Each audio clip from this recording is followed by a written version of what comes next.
Hi, this is Anna DeFrank, and welcome to MUSETELL.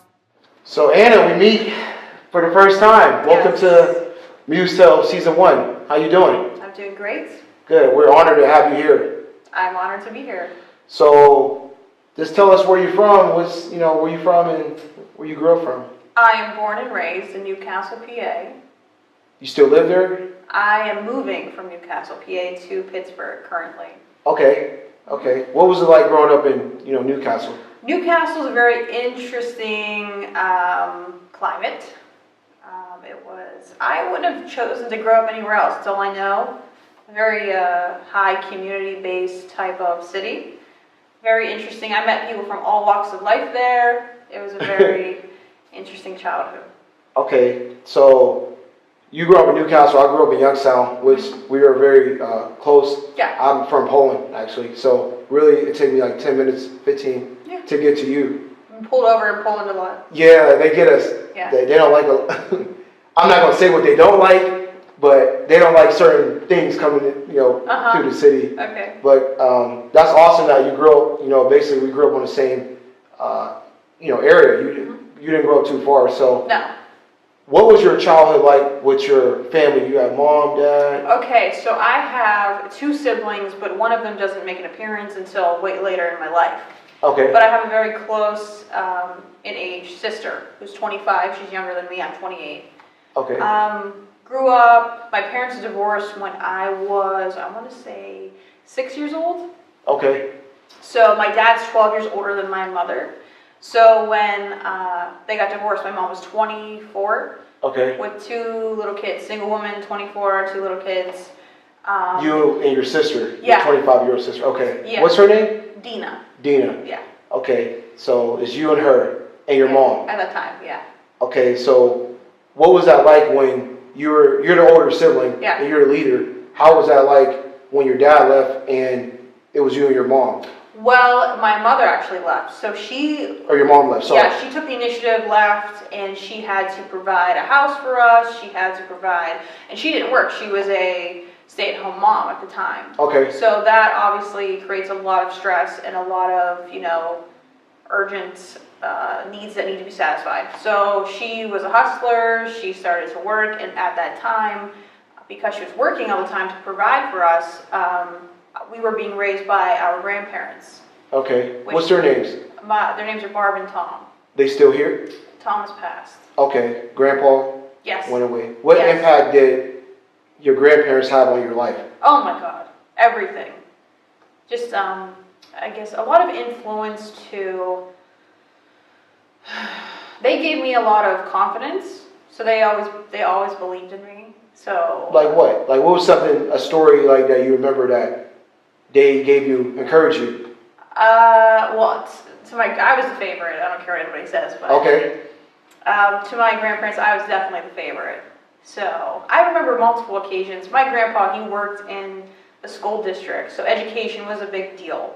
Academics was a huge deal. Any little thing that I did I was always praised for, and it made me feel like I just accomplished, something supreme. Okay. I can recall a few stories, but I will share one in 6th grade. I was a straight A student up until high school. Okay. So in 6th grade, I was given a B++ by my teacher, and I remember Still to this day, this was like over 10 years ago, or 15 years ago. She issued me a B++ because I was at I don't know, it's very confusing. But I remember my grandpa being very upset with her and going to the school and approaching her and saying what's a B++? I was a teacher for 35 years, what is this? But just he always had my back. He was always Anna's my princess, she's number one. Right. So, I mean, when you're they spoiled me to death. I was just, my favorite food, whatever I wanted was cooked for me. They were, awesome Italian grandparents who could throw down in the kitchen.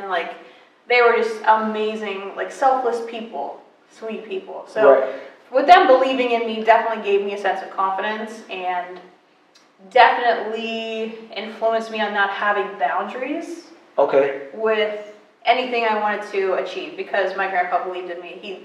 they both literally think that I could accomplish, running the world. Right. So, right. as a little kid, instilling that into a little kid, you believe them a little bit. Right. So you obviously you had a great relationship with them. Oh, fantastic. Perfect. Yeah. So is there a quote that your grandpa used to say, maybe? Yes. Oh my God, so many. What quote would he say? I'm going to be so mad that I can't think of one right now. But I'll think of it. We'll come back to that. Okay, so... But he was very big into politics, so he influenced my views on that. He was an elected, he was the president of the school board. Okay. He was a history teacher. I love history. Yeah, he was amazing. He was just very intelligent, very patient person. Right. So he was very well respected in the community. Like, so many people had him as a teacher and still, thought about him and, liked him from years past. Like, I never really had a good impact from any of my high school teachers, sorry, but I didn't. No one really influenced me. But seeing people throughout his walks of life, Mr. D, I loved him, he was so nice. I remember him teaching me this. Like, that's huge. Yes. I can't even remember who I had in high school. They didn't make an impact. What high school did you go to? Newcastle. Newcastle High School. Where is that? 2008. Newcastle? Where's the... I know where not Mohawk, well, that's part of Newcastle, right? Mohawk and... The city. It's in Lawrence County, yeah. Neshannock. I know where those two are in Laurel, but I don't know where Newcastle High School is. In proximity to Neshannock High School, it's probably 2 miles south. Oh, okay. It's right off of Highland Avenue on Lincoln Avenue. Okay. Yeah. I just was curious. I didn't know where it was located at. Yeah. I've never been there. I think I just been past it, but So your childhood, you go from, you go to high school next. So take us back to what was that like in high school? High school, What'd you learn? I was always curious about random, trivial things. High school was a little bit rough for me. Not rough, but I was just figuring myself out.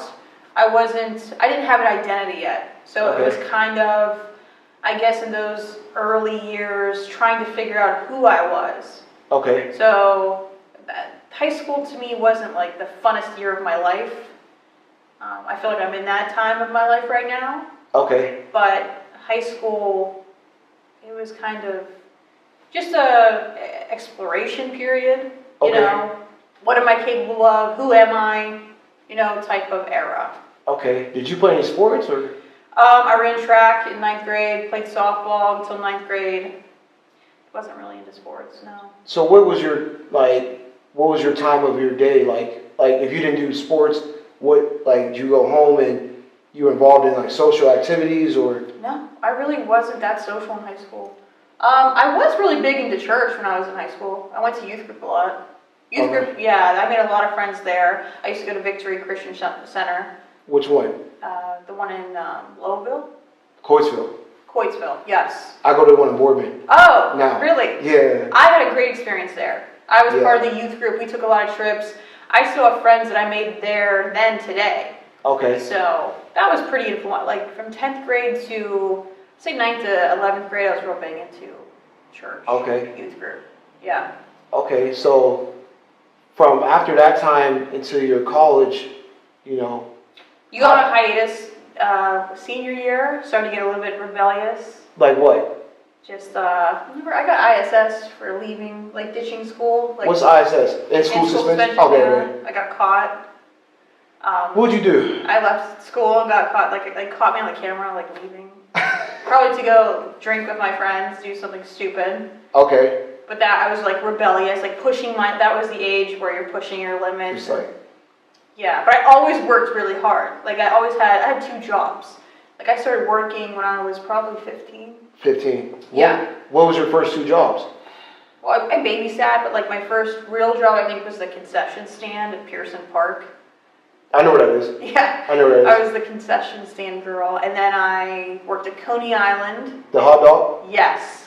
Coney Island was very fun. And then, I was a waitress at various places, but I was always rebellious. I didn't like listening to authority. That was always a thing inside me. But why? I don't know, because I didn't want to listen to him. I wanted to be my own boss. I wanted to, yeah. Okay. But I had like 2 jobs at 17 for no reason. It's not like I was homeless. You know what I mean? Right. I was always just wanted more. Just wanted. I like working. So I worked at Coney Island and Burnett Pools simultaneously. Okay. So I was just all for, I don't know, I just loved working. You was just grinding. Yeah. Grinding. Even at a young age, you were grinding. I liked money. Yeah. So you went to college after, high school, you graduated, and what was that step for you? College was the precursor to my mother's dream of me becoming an orthodontist. Oh, she wanted you to be an orthodontist. Yeah. I was the first person in my family to go to college. Ever? History? Yeah. You? Immediate family. Yeah. Okay. Yeah. Well, my grandfather did, but I'm saying like out of my parents, out of my mom and dad. So how did that make you? It's a lot of pressure. Yeah. Because we came from like humble beginnings, so like we never went without, but we didn't have a lot. Right. So it was like college. It was like that is your ticket to like becoming something. Successful or whatever. Yeah, success. College equals success. That's not true though. That is completely false. That's like 100% false. Yeah. I don't think, Listen, I love college. College gave me a great experience, gave me a wealth of knowledge. I definitely learned, and developed that way. But did it further my career that I'm in now? No. But I'm glad I had the experience. Right. I have friends, lifelong friends from there. We still talk and we live all over the country, Right. But college was good in that aspect. Did it influence my career now? No, but it was still a great experience. So you ended up going to Bradford. University of Pittsburgh at Bradford. Right. Which was 3 hours north because I wanted to get the hell out. I had no strategy. It was just, I want to get out of here. I went there, cried for the first month straight because I knew no one. Okay. And it was a complete, it was baptism by fire. I didn't know what I was doing. And then I adapted because that's what I do.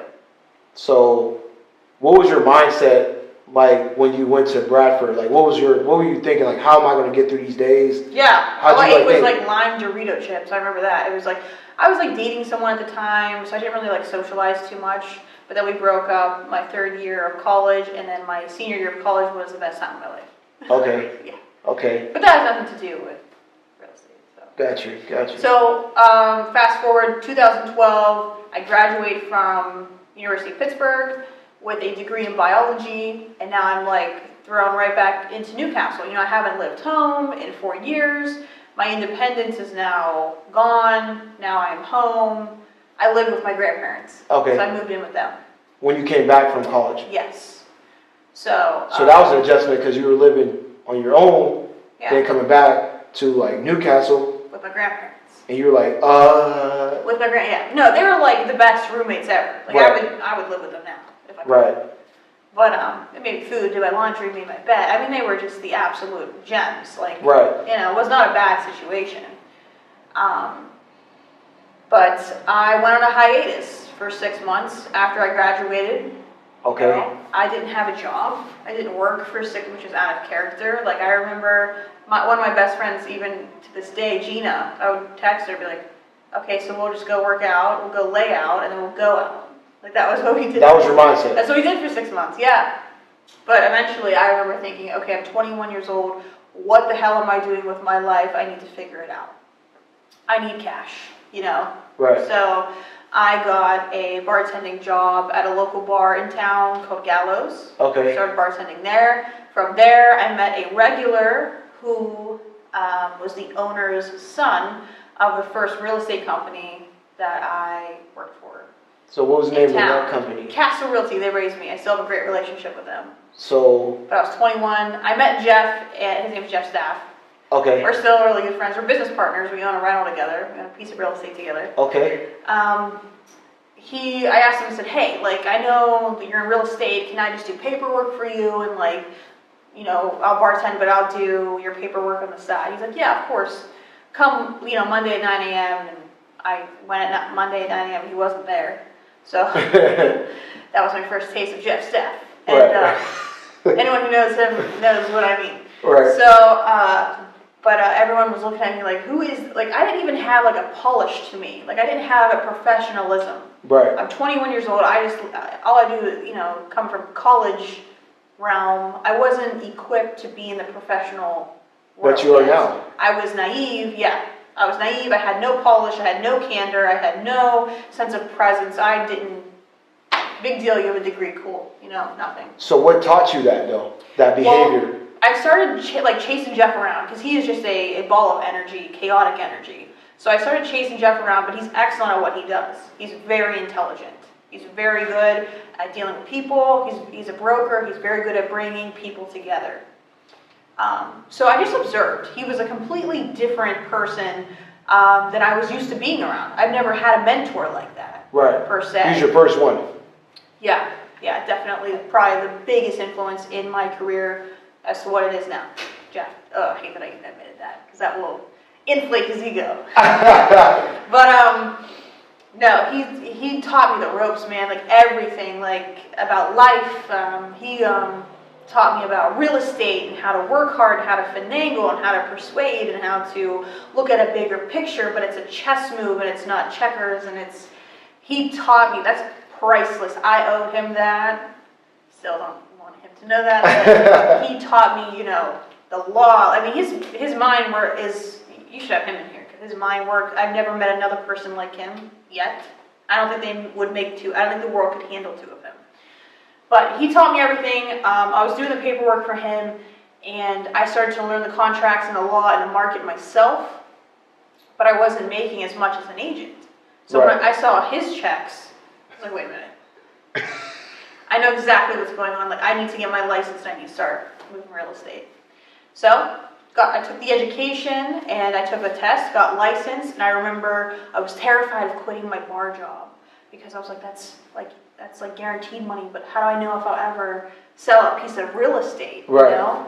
You're making that jump. You're making that jump though. So it took me a while to be okay, and I said, I got my first property under contract, and I was like, I'm done. Let's go. What was that first property? You remember? I mean, I know you remember, but. Yeah, I was actually helping Jeff on a deal. It wasn't even my own. I got paid on assisting him with something, but a license pay. Gotcha. And I think it was a flip on Edgewood on the North Hill. Okay. Yeah, that was my first paycheck, and it was more than I made at my bartending job, and I said, I'm done. I said, let's go. I'm ready. It's time to go. Yeah. So how did you develop that mindset, like where you are now? Like, what was like some things that developed your mindset to like how you are now? How I am now, I just know what works for me. I don't know if it works for everybody else, but I just know that a sense of urgency or pressure fuels me farther than just coasting. Like that sense of urgency where like I'm literally gambling with my cash flow right now. Like I might not have a paycheck next week, but I put my mind to it. I said, yes, I am. Like I'm right. going to do this. So, and it just, oh my God, it has flourished since that day. I wish I would have done it when I was 18. Okay. Yeah. Okay. So how old were you when you first you said 21, right? 21. I turned 22 that June. So I was 22 years old when I became licensed. Okay. Yeah. Okay, so. As a sales agent. I got my broker's license later on. Okay, so you made your first sale. Mm-hmm. You're pumped. You're excited. Yeah. But a lot of people don't know behind the scenes that you have trials and tribulations. Always, yeah. And what was like one of the first like times like you doing this? You had like, okay, like how am I going to get through this? Like this time, what real estate? I'm trying to think specifically, but it probably involved something that I could coach through now. But it might have been like a bad home inspection or something a seller didn't do before closing and we couldn't close, or someone's financing wasn't up to par and we couldn't close, or an appraisal was bad, or someone was unhappy. Just being able to deal and to, I guess, guide someone through that trial within the transaction, which is completely common. Every transaction is going to have trials. No matter how pretty they want to paint this picture, there's a lot of facets that go into bringing a deal from an offer to a close. Yes. And you have to be calm. As an agent, you have to be calm Because if you start to get jarred and you can't think clearly, and if you start to get emotional, then you can't guide someone into getting out of this issue that we're dealing with right now when it's not the end of the road. Like, there's always a way. I look at it as it's a knot, and I have to figure out how to untie it. Okay. And that's me. I'm a knot untier. Okay. And Jeff is an expert at that. He's the ultimate knot untier. And because he's so calm and able to work with people, I saw that it's able to happen. So you have to have a resilience too, and a tenacity that I'm going to figure out how to make this work. So you have to be really creative. Like, I've done some, I guess, unconventional things to get a deal done, you know. Whether it's being awake at like 3 a.m. and like talking people off a ledge, or helping people paint a fence so it'll pass FHA, or but you have that mentality in me. Whatever it takes. Yeah, and I like that because you are a go-getter and you're a goal setter too, and you set big goals like me. We both set goals. And what was like one of your goals like that you were trying to have? Like, what was a goal of yours? I remember being like younger. Yeah. That I've accomplished so far. Yeah. Owning my own home, owning a nice car, having money. You know, I haven't even scratched the surface of what I want to become now. My goals are so far ahead now. I mean, they're almost like, you think they're unobtainable, but you have to have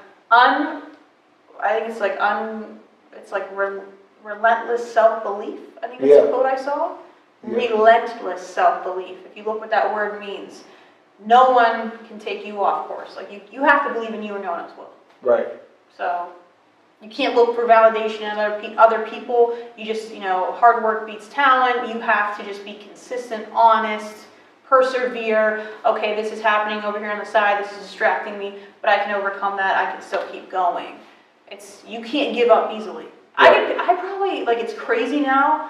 I probably get 1 or 2 people a week that want to meet with me because they want to get their real estate license. But the minute they ask me, how do I do it, is when I know you're not for it. The next thing is, how do I do it, Anna? No one told me. I figured it out. Oh my God. We are so similar because people come to me and ask me, how do you create what I created? Figure it out. Sorry, no offense to everyone. Still love you, but... Tell them, though. You're telling the truth, though, because no one teaches you how to do this. I'm so busy trying to obtain my goals. I'll sit down with anyone who wants. Who am I? I'm like, I don't even think I'm that great. But I mean, if someone wants to pick my brain about an experience I've had, absolutely, I'll share that with you. But if you're sitting there and asking me a question you can Google, I have no time for that. Right. I'm very busy helping other people that have hired me, and I need to have my mind and my focus on that. It's a service industry. They deserve my attention and my time, attention to detail. All of it. Yes. So if you're sitting there being like, Anna, walk me through like the stages of, PA.gov, no. But if you want to sit and chat with me about like this, absolutely I'll talk to you like this. But, what school should I go to? Google it. Like, to me, that just blows my mind. Like, this is not the industry for you. No, you're right.